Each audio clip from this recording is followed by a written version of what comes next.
Well, good afternoon. Welcome back for another edition of American Voices. I'm here with a city council candidate, Dr. Monica Reyes. Welcome to the show. Thank you. Thank you so much, Paul. It's great to be here, and I appreciate the opportunity to be here. Absolutely. Here in El Paso, Texas, we're right here on the frontera, and we are illuminating and lifting up American voices. And you are one of those voices that quite frankly, I'm honored to be here and interview you and be with you.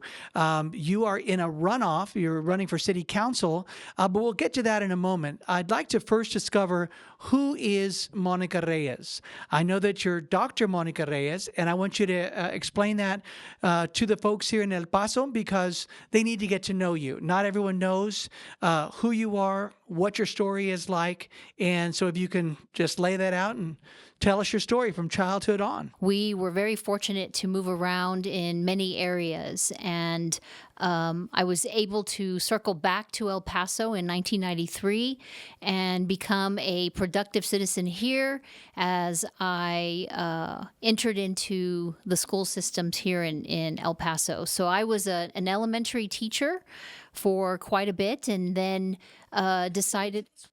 Well, tell us what your background is. Like, do you have a bachelor's? Do you have a master's? Where did you go to school? Tell us about that. Sure. I went to St. Mary's University and acquired my business administration, a bachelor's with a focus in finance, and then got bitten and smitten by the bug of being a teacher and working with kids, and so did that, was a teacher. And as I was teaching, I decided, well, I wanted to expand my universe and my opportunity to work with more people and provide a better impact. So I went back and got a master's in education and a doctorate in education here at Great University of Texas at El Paso. Awesome, awesome. Now, when you're at St. Mary's, did they have the student organization, student educators for dynamic leadership? Did they have that? So actually, I was part of that. I actually had an opportunity with the Dean of Student Affairs who specifically picked me out and invited me to participate in the course that upperclassmen can teach with a faculty member and be able to work with the freshmen that come in to St. Mary's. And so when I did that with the dean, he told me, what are you doing trying to go into corporate law? You should be a teacher. You stand up there and you command the room and you actually provide insight to the students. And so that's how I started. And in the course of being at St. Mary's University, I was able to take on leadership roles like a resident assistant, and then I was the senior resident assistant. So I basically was the boss of the resident assistants who oversaw the students that lived in the dorms and the residence halls. So basically all my life, I have really been in that position where I like leadership roles. I like to serve and impact people. And it might have to be with the fact that I am the oldest of three. And so as the oldest, you take on that mother role and the role of taking care of your siblings. Absolutely. So it's just natural. Well, I know, I think some of the folks in El Paso don't know this, but you are the daughter of our former congressman, Sylvester Reyes. Yes, loud and proud. Absolutely. He was our with the Border Patrol, right? Border Patrol chief before he became congressman, and then he became congressman and did some wonderful things here. So congratulations for that. I think, they say the fruit doesn't fall too far, from the tree, as we like to say. And so you are an educator now for, 20, 30 years here. Tell us about your journey. It looks like you were in Canutillo and Socorro. So tell us about that journey. So as an alma mater of Mission High School down in Mission, Texas, I did start my teaching career there. Mm-hmm. And then when my dad did get transferred here back to El Paso, which is where our roots are, I decided to follow and continued my teaching career here, started in Socorro for 3 years, and then landed a position in Canutillo in administration as an assistant principal at the high school. I was 25. And at that point, I knew It was the best thing that I could possibly do with so many rewards. And I've been very fortunate in the 29 years that I've been in Canutillo as an administrator of different roles. I have been able to meet thousands of students and employees. And so it's just so rewarding when I run into somebody and say, "You were my principal," or "You were my assistant principal." So yes, I'm excited that I'm moving on to a different venue possibly, and starting this journey. But forever grateful in what I have accomplished and the people that I've worked with in Canutillo. Well, I think it's amazing. I was reading through your history because there's been a lot of candidates. There's a lot of folks, here in El Paso that are doing great things. And when I was able to, your brother sent this over, and I said, I need to learn more about Monica Reyes. I knew she went to St. Mary's, also my alma mater. Very proud of that. And so, great business program, great education program here at UTEP. So, kudos to you for all of your education. But I was struck by the fact that you have oversaw 35 programs, right, over the years. I'm sure it's not all at once. Parent engagement, community outreach, coordinated health school, nursing, health services, prevention, positive behavior interventions and support, at-risk populations. So we know the Canutillo School District, maybe you could inform us about some of the population that you have served. Social work, counseling, guidance, discipline alternative education program, dropout recovery, adult education, and family literacy.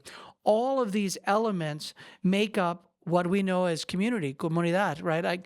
This is a heart of our community where schools are a place that are nurturing, that are places where kids feel safe, children feel safe, and they could come there and feel supported and loved and respected and dignified. What caught my eye too was that you also help people through the VITA tax program, right? Which is helping people do their taxes, seniors, or even young people that don't know, what do I do with my W-2, et cetera, et cetera. And you have a clothing, closet and school supplies closet. So tell us about the other work that you've done, lifting up the communities that you've served in, because I think that's important as you get ready to take on city council. I have the pleasure and the wonderful opportunity for the past 11 years to be working as Executive Director of Student Support Services. And I'm going to tell you, yes, all 35 programs at the same time. Wow, that's great. So I have an amazing staff that works closely with our community. Basically, our job is we are in the academic division, but we're about eliminating the barriers that may cause a student who could possibly not graduate Right. from high school. So that's what we are about. When you talk about all of those programs, they're all about lifting up the student and the family, empowering them, engaging them into the experiences and the resources that they need so that we do eliminate those barriers. I'm very fortunate that when I entered into this position 11 years ago, I had 12 programs. And through my leadership and the department, we have grown it into where it is at 35 programs. Unfortunately, with some cutbacks, family literacy and adult literacy are not present at this time, but hopefully one day we can bring it back. All of those things that we do, we work with military-connected families. We work with our homeless students. We work with our foster care, our teen parents, our pregnant girls, our dropout recovery, discipline. We focus on attendance, trying to make sure that students know that if you're not in school and you're not learning the first time, then you struggle as you miss days and don't receive the instruction you need, Right. which then brings you back. So all of these things that we do is about the well-being and the whole child, making sure that we eliminate any excuses so that they can be successful in the classroom, they can accelerate and become successful students and walk across that stage. That's the most important. Absolutely. I've also seen in your vitae over the years, you've had to do a whole lot with budgets, right? With working with budgets, crafting budgets, creating budgets. And I'm not sure if you're a grant writer. I'm a grant writer, which is exciting. But I see you have about $2 million of grant money here. And I was doing some research about Canotillo. They have a budget of about $67 million. So tell us about that. Tell us about your budget experience and how that's helped you from the time you were at St. Mary's to the time you're working in Socorro and in Canotillo. With a bachelor's in business administration, I took the accounting classes. I took the finance classes. Not my I took favorite all those, classes. Yes, My I dad took was an those- accountant, so there it is. I took those business classes, and I didn't shy away from that. It was fascinating to me, even the business matrices. So to me, math is not something that I shy away from. And in the positions that I took on as in leadership in education, I mean, I needed to make sure that those skills were utilized. So as an assistant principal, especially as a principal, you're awarded a budget by the school district, local, state, and federal. Right. And of course, all three of those entities have different compliance, different accountability, different types of Different rules, yeah. Yes, absolutely. Yeah. And so you have to make sure that you're taking on that, and in any kind of audit you're going to pass. So I was able, as a budget authority, to build my budgets, to work with strategies and what are my needs assessments for my campus, for my departments, and then be able to work through that budget, implement it, and ensure that we are strictly in compliance and able to take care of those audits within a moment. So I was very, very proud that we never had issues when it came to the budgets that I took care of. Well, I commend you, Dr. Reyes, for all the work you've done in education as an educator, a fellow educator here across the mic from you, for about the same amount of time. Very interesting. I had a different journey than you've had. But thank you for the thousands of lives and families that you've touched, because that's important. I see that in all the work you've done, wrapping this up, you've now worked with over 130 different agencies. You've built relationships in the school districts, and I think that's really important. So it's apparent to me, and I hope to the El Paso community, that you have been a heroine in our community, that you have been a leader in our community, that you've been a principal, assistant principal.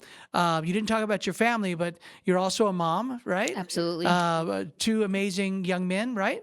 Absolutely. And, moms and dads are amazing people. And so congratulations for all of that. We need people like you in public service. And, hopefully you'll get elected to city council here moving forward. But thank you for your years and years of service to our community. Absolutely.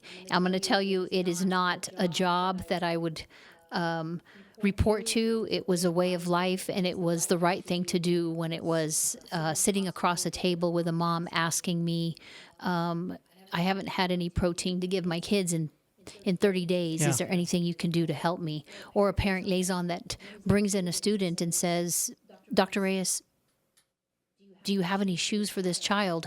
Because you turn and you look at those shoes and there's holes in them, and their toes are scrunched up because they've outgrown they're those too shoes. small, And so when you look at those families and you see how they struggle, and you're able to help connect them with partners, organizations, agencies, resources, it's amazing that I get paid to do that.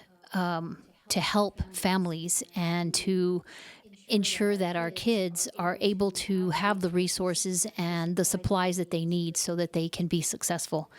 I'm very fortunate to be able to do that kind of service for our community. Well, hopefully we can move these experiences forward into city council. Good luck in the runoff. I would love to. And, again, thank you on behalf of all the families and all the people out there in your various communities that you've touched. Signing off right now, American Voices. We've been visiting with our guest, Dr. Monica Reyes, who has been a leader in our community for over 30 years in Socorro ISD, Canotillo ISD. Dr. Reyes, thank you so much. Felicidades and good luck. Thank you.